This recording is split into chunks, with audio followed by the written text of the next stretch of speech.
इस खास चर्चा में आपका स्वागत है। आज हमारे पास एक ऐसा स्रोत है जो हमें भगवान हनुमान के बारे में कुछ बहुत ही गहरी और शायद अनसुनी बातें बताता है।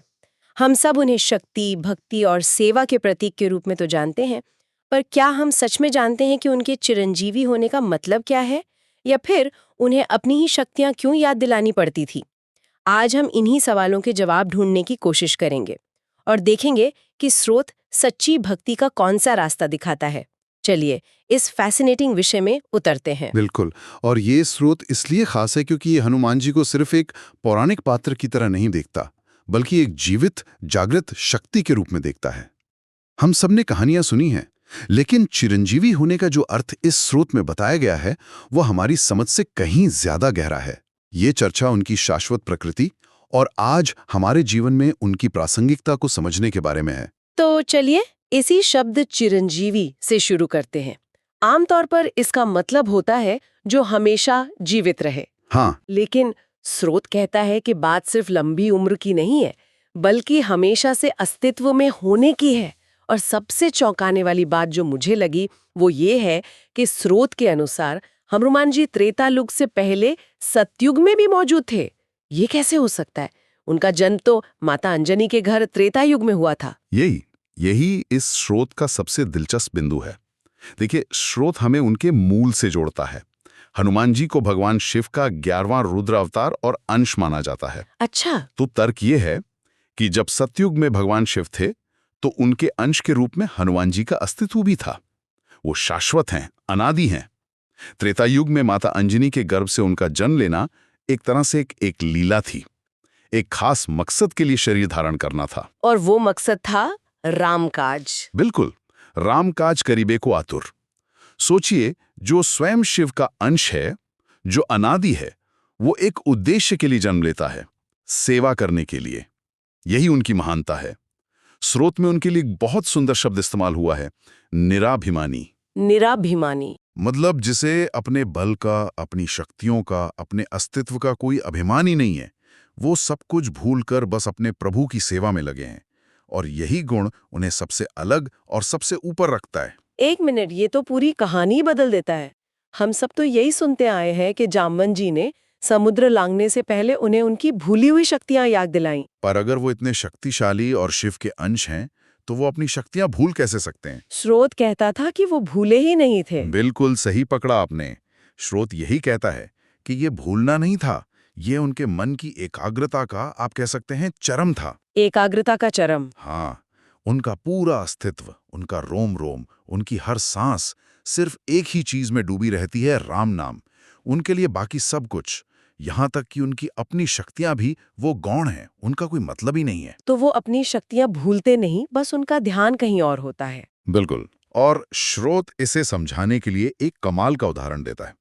सोचिए, हनुमान जी की शक्ति एक बहुत पावरफुल बल्ब है जो पूरे ब्रह्मांड को रोशन कर सकता है। लेकिन उसका स्विच उनके हाथ में नहीं है। वो स्विच है राम नाम या राम काज। जब तक कोई राम काज के लिए उस स्विच को नहीं दबाता, वो बल्ब जलता ही नहीं। अच्छा, जामवान जी ने यही किया। उन्होंने आकर स्विच दबाया। उन्होंने कहा, पवन तनय बल पवन समाना, का चुप साधी रहा बलवाना। उन्होंने ये नहीं कहा कि तुम भूल गए हो। उन्होंने याद दिलाया कि राम काज सामने खड़ा है। और जैसे ही राम काज का जिक्र आया, वो बल्ब जल उठा। वाह, ये तो पूरी तरह से एक नया नजरिया है। इसका मतलब है कि वो कर्ता भाव से शून्य है। एग्जैक्टली। वो ये मानती नहीं कि मैं कुछ कर रही हूँ। बिल्कुल। उनके लिए सब कुछ राम कर रहे हैं, वो तो बस माध्यम है। और यही स्रोत आज के इंसान से एक तुलना करता है। हाँ। स्रोत कहता है हनुमान जी राम काज करबे को आतुर रहते हैं जी। जबकि हम काम काज करबे को आतुर है। कमाल है, उनका पूरा फोकस एक ही चीज पर है, राम काज। और हम यहाँ अपनी छोटी छोटी चीजों में उलझे रहते हैं, जिसे स्रोत शायद काम काज कहता है। क्या स्रोत इन दोनों में कोई सीधा संबंध बताता है? हाँ, और बहुत गहरा संबंध बताता है। स्रोत के अनुसार आज के इंसान का सारा तनाव, सारी चिंता, सारा पतन इसी कामकाज की वजह से है। हम पैसे, पद, सफलता के पीछे भाग रहे हैं और इसे ही जीवन का लक्ष्य मान बैठे हैं। स्रोत कहता है कि राम से विमुख होकर काम की ओर भागना ही दुख का मूल कारण है। हनुमान जी को उनकी शक्ति इसलिए याद दिलानी पड़ती है क्योंकि उनका ध्यान सिर्फ और सिर्फ राम पर है, दुनिया के किसी कामकाज पर नहीं। और हमारी समस्या ये है कि हमारा ध्यान 100 तरह के कामकाज पर है, बस राम पर नहीं। तो अगर उनका ध्यान हमेशा राम नाम पर है, तो इसका मतलब है कि वो आज भी वही मौजूद होंगे जहां राम का नाम लिया जा रहा हो। स्रोत का दावा है कि यत्र यत्र रघुनाथ कीर्तनम तत्र तत्र कृतमस्तकांजलिम। इसका आज के समय में क्या मतलब है? इसका मतलब है कि वो सिद्धांत आज भी उतना ही सच है।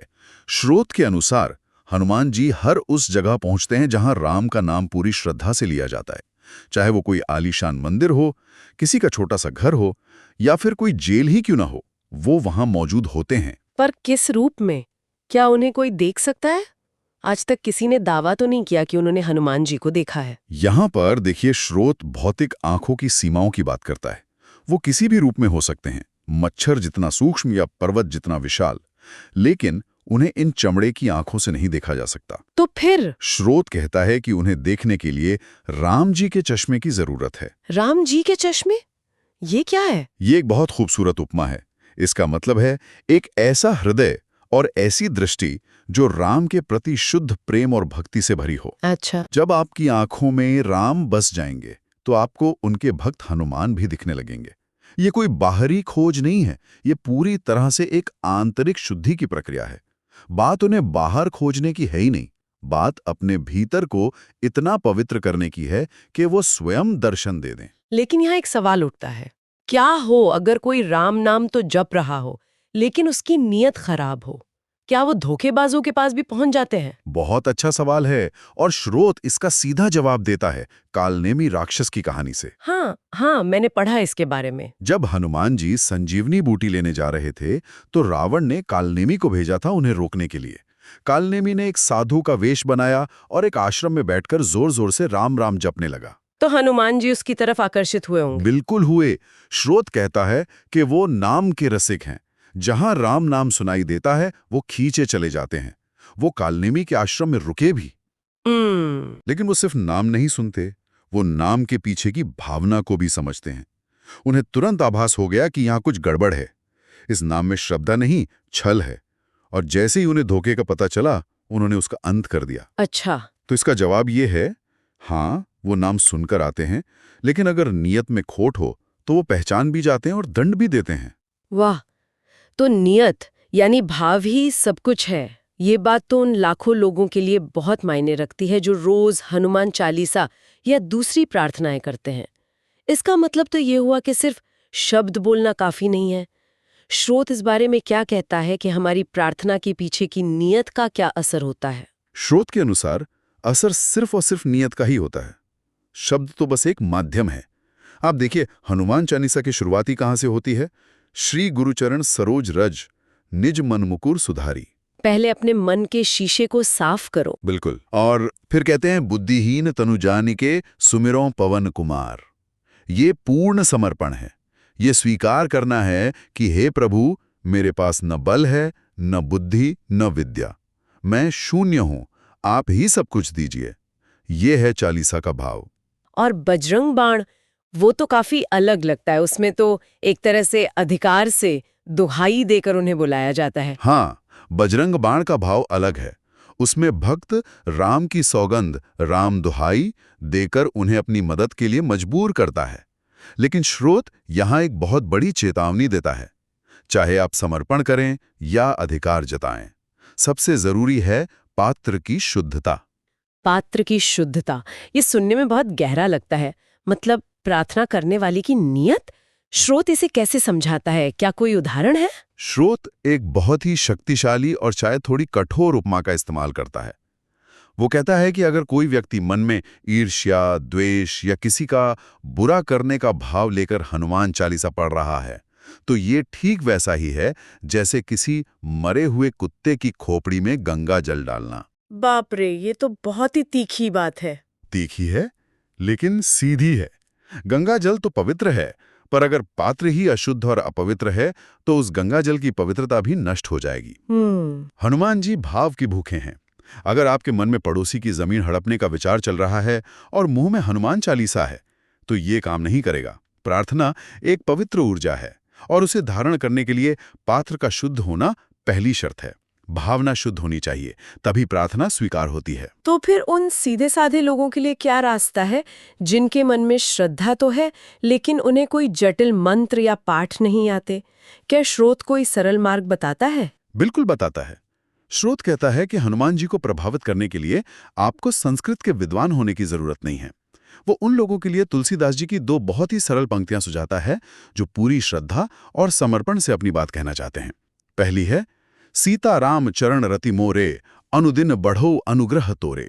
इसका क्या अर्थ है? इसका सरल सा अर्थ है, हे प्रभु, सीताराम के चरणों में मेरा प्रेम हो और आपकी कृपा मुझ पर दिन प्रतिदिन बढ़ती रहे। इसमें कोई मांग नहीं है, बस प्रेम और कृपा की याचना है। बिल्कुल। और दूसरी पंक्ति इससे भी ज्यादा गहरी है, जेई ही विधि होए हित मोरा, करोहु सुवेग दास में तोरा। इसका मतलब है जिस भी तरह से मेरा हित हो आप वही करें। बिल्कुल। हे प्रभु, आप ही जानते हैं कि मेरे लिए क्या अच्छा है, इसलिए जिस भी तरीके से मेरा भला हो आप जल्दी से वही कीजिए। मैं तो आपका दास हूं। ये अपनी बुद्धि चलाने की जगह सब कुछ उन पर छोड़ देना है। ये आई नो बेस्ट वाले अहंकार का त्याग है। स्रोत के अनुसार ये 2 पंक्तियां अगर सच्चे हृदय से कही जाएं तो ये बड़ी बड़ी पूजा और यज्ञों से भी ज्यादा फलदायी हो सकती हैं। ये सब बहुत गहरा है, लेकिन इसे आज की भागदौड़ वाली जिंदगी में उतारा कैसे जाए? इस पात्र की शुद्धता को पाने के लिए पहला कदम क्या होना चाहिए? स्रोत आज के समय में हनुमान जी की कृपा पाने का क्या व्यावहारिक रास्ता बताता है? क्या ये सिर्फ पूजा पाठ तक सीमित है? नहीं, बिल्कुल नहीं। और यहीं पर स्रोत इस पूरी आध्यात्मिक चर्चा को जमीन पर ले आता है। वो कहता है कि सच्ची भक्ति और कृपा की शुरुआत किसी मंदिर या तीर्थ से नहीं, बल्कि आपके अपने घर से होती है। घर से? कैसे? अपने माता पिता और गुरु का सम्मान करने से। स्रोत बहुत साफ और कठोर शब्दों में कहता है कि जो इंसान अपने जीवित माता पिता का अपमान करता है, उनकी देखभाल नहीं करता, उनका दिल दुखाता है, उसका घंटों मंदिर में बैठना, हनुमान चालीसा के 100 पाठ करना, सब एक ढोंग है, एक दिखावा है। ये एक बहुत ही सीधी और शायद कुछ लोगों को चुभने वाली बात है। चुभने वाली है, लेकिन यही परम सत्य है। स्रोत याद दिलाता है कि स्वयं भगवान राम सुबह उठकर सबसे पहले अपने माता पिता और गुरु के चरण छूते थे। सही बात है। तो जो राम के भक्त होने का दावा करता है, वो राम के आचरण को कैसे भूल सकता है? स्रोत एक सवाल पूछता है, जो अपने माता पिता में ईश्वर के पहले साकार रूप में भगवान को नहीं देख सकता, उसे पत्थर की मूर्ति में भगवान कैसे दिखेंगे? सच्ची कृपा पाने का सबसे अच्छा और पहला तरीका है अपने घर से ही भक्ति की अलख जगाना। ईश्वर वहीं प्रसन्न होते हैं जहां माता पिता का आदर होता है।